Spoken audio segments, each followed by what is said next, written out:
আসসালামু আলাইকুম। আজকে বিবিসি থেকে জার্নালিস্ট নাজিব ভাই, উনি ঢাকা থেকে আমাদের শরীয়তপুর ইঁদুর খামার নিউজ করতে এসেছেন। শরীয়তপুর ইঁদুর খামারের নিউজটা উনি লম্বা সময় নিয়েছেন। উনি লাঞ্চের পরপর এসেছে। মাগরিবের একটু আগে উনি কাজ শেষ করেছে।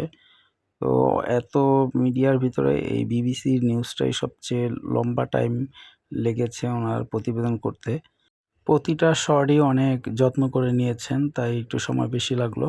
সর্বশেষ কাজ হলো আমাদের অদম্য নারী উদ্যোক্তা, আমাদের শরীয়তপুর ইঁদুর খামারের প্রোপাইটার লাবণী আক্তার। তার লম্বা একটি তার যেই জীবনচক্র, ইঁদুরের জীবনচক্র সম্পর্কে একটি ধারণা দিল এবং তার যেই সকল কার্যক্রম এই ইঁদুরের খামারের পিছনে তার যেই ত্যাগ এবং তার যেই সফলতার গল্প, এইগুলো ডিটেলসে বলল এবং নতুন খামার নিয়ে যে কাজ করতেছে সেই ব্যাপারেও একটু আলাপ করলো। আর একটা কথা এই ভিডিওর মাধ্যমে বলে নিই, আমাদের নতুন একটি শরীয়তপুর ইঁদুর খামারের নতুন একটি শেড তৈরি হচ্ছে। নেক্সট ভিডিওতে ইনশাল্লাহ শেডটার ফুল ভিডিও দিব।